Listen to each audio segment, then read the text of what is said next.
Amelia had always imagined her life unfolding exactly the way it was now, married to a man she believed was her soulmate, carrying the twins she had prayed for, and living in a home filled with warmth, beauty, and the promise of a perfect future.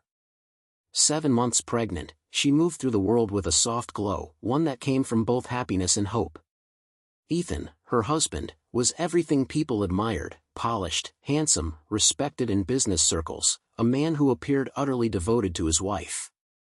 Whenever they attended social gatherings, friends whispered about how lucky she was, how they were the couple everyone envied.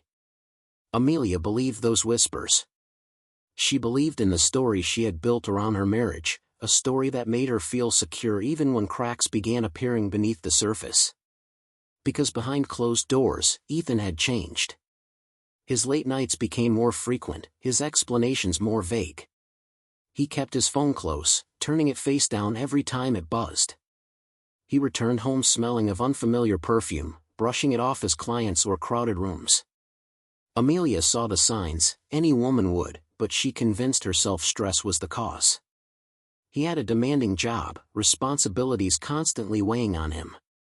She told herself that once the twins arrived, things would get better. Her mother, perceptive and protective, questioned Ethan's behavior, but Amelia smiled through her worries, insisting everything was fine. She clung to the illusion because believing in it made the loneliness easier to bear.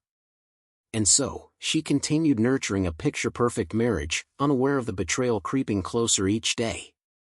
Serena had always lingered at the edges of Ethan's world, first as an employee, then as a flirtation, and finally as the secret he guarded more carefully than anything else. She was ambitious in a way that crossed into hunger, obsessed with Ethan not because she loved him, but because she loved the idea of possessing a powerful man who already belonged to someone else. Amelia's pregnancy infuriated her. Every time she saw a baby announcement or a picture of Amelia glowing beside Ethan, Serena felt as if someone had stolen what she believed should be hers. She hid her jealousy behind seductive smiles and whispered promises, telling Ethan that life with her would be exciting, free, and unburdened by responsibility. Ethan, caught between his polished public image and the thrill Serena offered, began to crumble morally. When Serena complained that Amelia was dragging him down, he didn't defend his wife. Instead, he started to agree.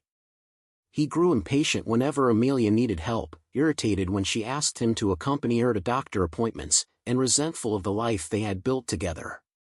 Serena fed this resentment like a fire, calling him late at night, reminding him how trapped he was, insisting that once he left Amelia, everything would fall perfectly into place. Ethan started slipping away emotionally, becoming colder, sharper, and more dismissive.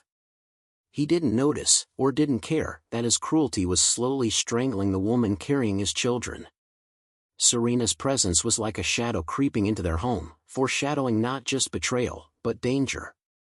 Ethan's choices were no longer mistakes, they were turning into deliberate acts of deception, the first steps of a downfall he could never undo. The final weeks of Amelia's pregnancy arrived with a mixture of excitement and quiet dread. Her doctor monitored her closely, reminding her more than once that carrying twins came with added risks: preterm labor, high blood pressure, complications that required caution and absolute emotional stability. Amelia nodded dutifully at every appointment, promising she would rest, promising she would avoid stress, even though stress had become impossible to escape. She longed for Ethan to be by her side, to hold her hand during ultrasounds, to share in the wonder of hearing 2 heartbeats fluttering at once. But instead of comfort, Ethan offered impatience. Whenever she mentioned discomfort or fatigue, he rolled his eyes and muttered that she was too emotional, acting as if her concerns were inconveniences designed to disrupt his life. One afternoon, during a checkup, Amelia felt a wave of early contractions. Her heart tightened as pain rippled through her abdomen, but she forced a smile and told the doctor she was fine. The doctor recommended more rest, less stress, a request that felt impossible. As she tried to steady her breathing, she noticed Ethan's phone lighting up repeatedly. Serena's name flashed across the screen again and again. Amelia saw it, understood it, but looked away, pretending she hadn't. Pretending was easier than breaking. The tension wrapped itself around her like a tightening rope. Every day, Amelia fought to maintain the appearance of a peaceful home, even though she could feel it slipping through her fingers. She rubbed her belly protectively, whispering promises to her unborn children. She would hold this fragile family together, even if she was the only one trying. Late at night, when the house was silent and Amelia was trying to lull herself to sleep, a sharp pain tore through her abdomen. It wasn't the mild tightening she had felt before, this was deeper, stronger, relentless. She clutched her belly and whispered, "Not yet, please, not yet." But the contractions came again, harder this time, and panic surged through her. She reached for her phone with trembling hands and called Ethan. It rang once, twice, 3 times, no answer. She tried again. Still nothing. Finally, on the 4th attempt, he texted back a curt message, "Working late. Can't pick up. Don't stress." Amelia felt her chest tighten in disbelief. She didn't know he was lying, sitting comfortably in a hotel room with Serena, who lounged beside him with a smug smile. When Amelia's sobs turned into cries of pain, her mother rushed into the room. One look at Amelia's pale face and sweat-soaked forehead was enough. She grabbed her keys and supported her daughter to the car. On the way to the hospital, Amelia kept trying to call Ethan, tears sliding down her cheeks. Ethan saw the calls but silenced them each time. Serena, wrapped in a hotel robe, laughed softly and told him to just switch off his phone so they wouldn't be interrupted again. He obeyed. At the hospital, Amelia's condition worsened quickly. The monitors beeped rapidly, nurses rushed around her, and the doctor examined her with a grave expression. The twins were in distress. Amelia's blood pressure was dangerously high. Within minutes, the team prepared her for an emergency C-section. Fear filled the room, fear for her, fear for the babies, fear for the night spiraling out of control. The tension grew thick, and Amelia, shaking, whispered one last plea for Ethan, but he was nowhere to be found. As doctors rushed Amelia into the operating room, her vision blurred, and her grip on consciousness began to slip. The rapid beeping of machines echoed through the sterile space, mixing with the urgent voices of the medical team. She tried to stay awake, tried to think of her babies, but the pain and exhaustion pulled her under. Moments later, in the middle of the emergency C-section, her heart rhythm wavered. A sudden complication, a severe drop in oxygen and blood pressure, sent the room into chaos. The monitors shrilled, and the surgeon shouted for resuscitation equipment. Nurses moved quickly, performing chest compressions, preparing medications, doing everything they could to pull her back. For several agonizing minutes, the medical team fought for Amelia's life. They shocked her heart, administered drugs, and pushed harder, refusing to give up. But despite their efforts, her heartbeat weakened, then vanished completely. The room fell into a heavy silence broken only by the steady, innocent cries of the newborn twins who had just entered the world. After one final round of resuscitation attempts, the lead doctor stepped back, defeated. With regret thick in his voice, he announced the words no family ever wants to hear. Amelia had suffered prolonged oxygen loss and was now considered brain dead. Outside the operating room, Amelia's mother collapsed to her knees, unable to process the devastation. Nurses tried to comfort her as the twins were swiftly moved to the NICU, tiny and fragile but miraculously alive. Hours later, Ethan finally looked at his phone. Instead of shock or fear, irritation washed over him. He muttered that Amelia had ruined his night and slammed the phone down. Serena, lounging beside him, stroked his arm and told him not to rush to the hospital, insisting he needed to protect his peace. And so he didn't go. In the hospital, grief filled every corner, and everyone believed Amelia was gone forever. Ethan finally appeared at the hospital the next morning, walking through the entrance with a perfectly practiced expression of shock and sorrow. His voice trembled at all the right moments, and he placed a hand dramatically over his face as nurses explained what had happened. Anyone who didn't know him might have believed he was heartbroken. But behind the mask, Ethan was irritated, annoyed by the number of people, the noise, the questions. He felt inconvenienced, not devastated. The sight of the hospital staff gathered around him only fueled his frustration. When the doctor tried gently explaining Amelia's condition, Ethan interrupted repeatedly, shifting the blame onto the medical team. He demanded answers, demanded paperwork, demanded someone be held responsible. His anger wasn't rooted in grief, it was rooted in the loss of control over a narrative he thought he had under wraps. When the nurse offered to take him to see the newborn twins in the NICU, Ethan stiffened. He nodded politely but didn't follow. Instead, he turned away, pretending to check his phone. He didn't glance at the babies even once. Amelia's mother approached him, eyes swollen and voice trembling, asking what they should do next. Ethan sighed loudly, as if burdened, and coldly told her they should prepare for funeral arrangements because dragging things out would only make it harder. His words left her frozen in disbelief. She stared at him, realizing something was deeply wrong with the man her daughter had trusted. Meanwhile, Serena sat in the parking lot in her car, concealed behind tinted windows, texting Ethan updates. Ethan planned to leave soon, rehearsing the excuse he'd give, that he needed to go home for fresh clothes or to rest for a few hours. The hospital staff, watching his behavior, exchanged concerned looks. They could sense it, his detachment, his lack of real grief.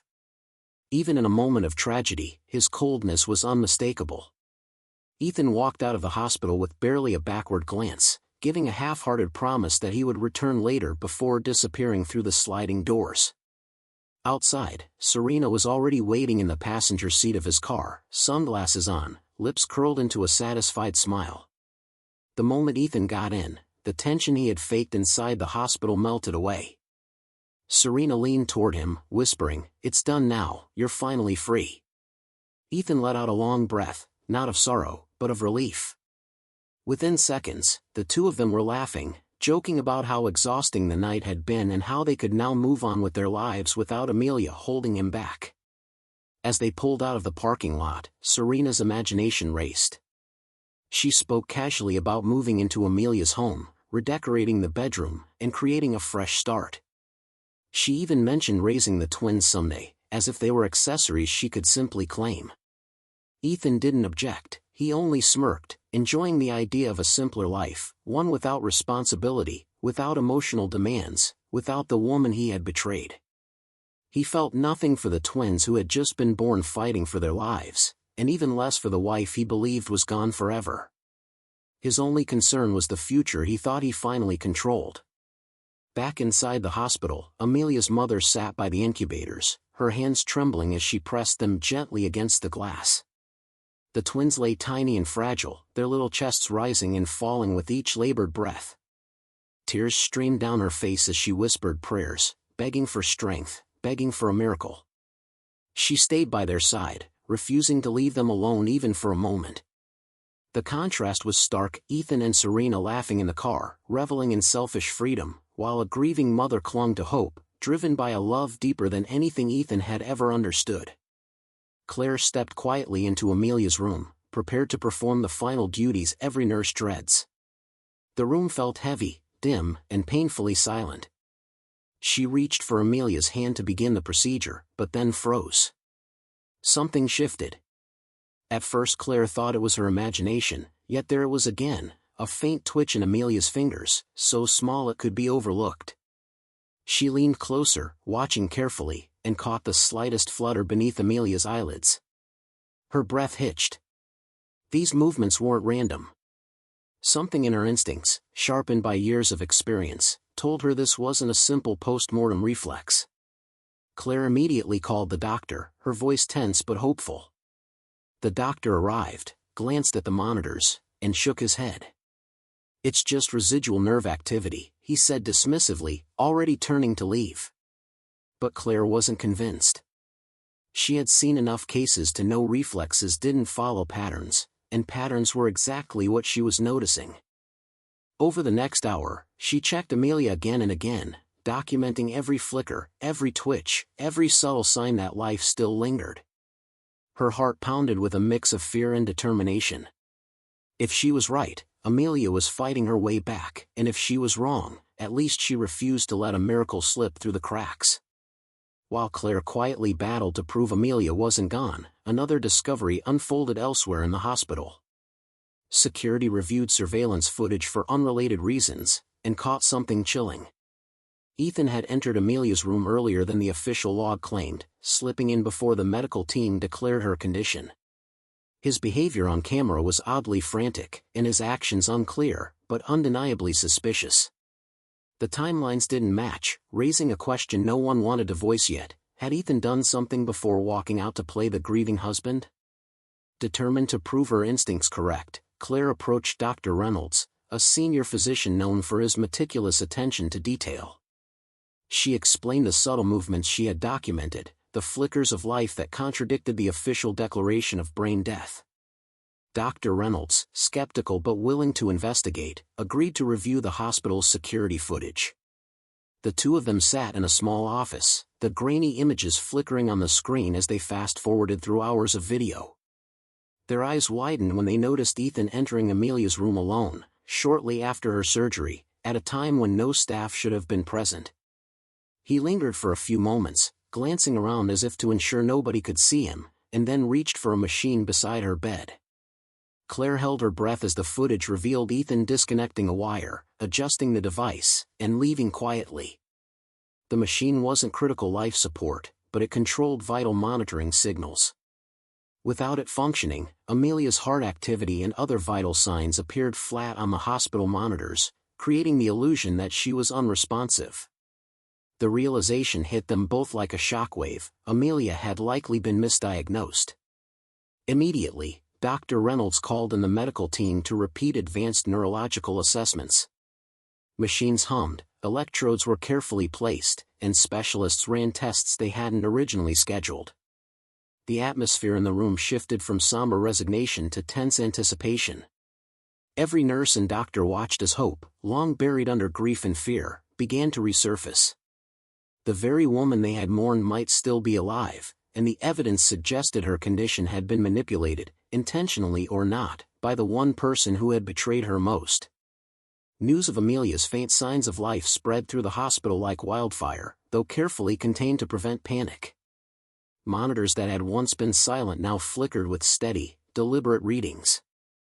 Her blood pressure, which had dangerously plummeted during the emergency, slowly stabilized, and the machines recorded the rhythmic rise and fall of her breathing. The medical team exchanged astonished glances, disbelief mixed with cautious hope. Minutes stretched into an eternity as they continued monitoring, ensuring that the miraculous signs weren't fleeting or misleading. Then, very slowly, Amelia's eyelids fluttered open. Her vision was blurred, her body weak, but consciousness returned piece by piece, bringing with it the awareness that she was still alive. The doctors, careful not to alarm the general staff or visitors, decided to keep her revival confidential until they could fully understand what had transpired. Meanwhile, Amelia's mother was finally allowed to see her daughter. The moment she entered the room and saw Amelia's weak, trembling form, she collapsed into tears, clutching her daughter's hand and whispering frantic reassurances and prayers. The emotional release was overwhelming, years of fear and grief condensed into that one moment of relief. Soon, the twins were brought close enough for her to hear their tiny cries, each sound reinforcing that life had returned to their fragile family. Amelia's lips curved faintly in recognition, a tear sliding down her cheek as she whispered to them, drawing strength from their presence. Her recovery had begun, fragile but undeniable. At the same time, the hospital staff prepared for a thorough investigation to determine how she had been misdiagnosed and what role, if any, external interference might have played in the terrifying ordeal. The hospital's legal team wasted no time in bringing in a private investigator to uncover the full truth behind Amelia's near-fatal ordeal. The investigator worked meticulously, reviewing hours of security footage, cross-referencing timestamps, and analyzing Ethan's phone location data. Every lie Ethan had told began to unravel. The times he claimed to be at work or in meetings contradicted the footage, showing him in places he swore he hadn't been. His attempts to mask his absence, his indifference, and the suspicious behavior captured on camera painted a damning picture. The investigator compiled evidence showing that Ethan had lied not only about his whereabouts but also about his emotional response, presenting himself as a grieving husband when in reality he had abandoned Amelia and the twins at the hospital. Meanwhile, Serena, oblivious to the unfolding investigation, continued to flaunt their secret weekend online. She posted photos of romantic dinners and cozy hotel rooms, celebrating the freedom she and Ethan believed they had won. The posts, instead of protecting them, became critical evidence, showing their intent and blatant disregard for Amelia's condition. The truth erupted into the open. Ethan had neglected his unconscious wife, prioritized an affair over her life, and even interfered with medical equipment that made her appear unresponsive. Police were immediately notified, and the hospital prepared formal statements for legal proceedings. As Amelia regained her strength, the full scope of the betrayal reached her. She listened as her mother recounted the evidence and the investigators' findings. Tears streamed down Amelia's face, a mixture of anger, grief, and shock. She realized not only had she survived against medical odds, but she had also been deliberately endangered by the man she had trusted most. The betrayal was staggering, and her heartbreak was matched only by a growing resolve for justice. Ethan arrived at the hospital later that morning, walking through the doors with his usual composure, completely unaware that the events of the past days had set a storm in motion that would destroy his carefully constructed world. He expected the same indifference and quiet chaos he had left behind, but security immediately intercepted him, their expressions firm and unyielding. Confused and frustrated, he demanded to know why he couldn't proceed, only to be met with the steely gaze of hospital staff who had grown wary of his actions. Moments later, Amelia's lawyer appeared, handing him a stack of documents, emergency custody orders for the twins, detailed assault investigation papers, and notifications of formal complaints. Ethan's smug demeanor faltered, replaced by a mixture of panic and disbelief. He had expected to control the situation, to manipulate it as he always had, but now the law and Amelia's strength had cornered him. Meanwhile, Serena, realizing the tide had turned against her and Ethan, fled the scene, abandoning him to face the consequences alone. Ethan's reputation crumbled in the public eye, criminal charges loomed, and social circles that once admired him now whispered in condemnation. Amelia, however, began a slow and steady recovery. She held her twins close, feeling their warmth in tiny breaths against her chest. Every smile, every small milestone became a testament to her resilience. She nurtured them with fierce love, determination, and a renewed sense of purpose. Through unimaginable betrayal, near death, and heartbreak, she had survived. Amelia's story became a symbol of courage, a woman who faced darkness and emerged unbroken, choosing a life defined by truth, self-worth, and the unwavering protection of those she loved most. She understood at last that her survival wasn't just physical, it was the reclamation of her power, her dignity, and her life.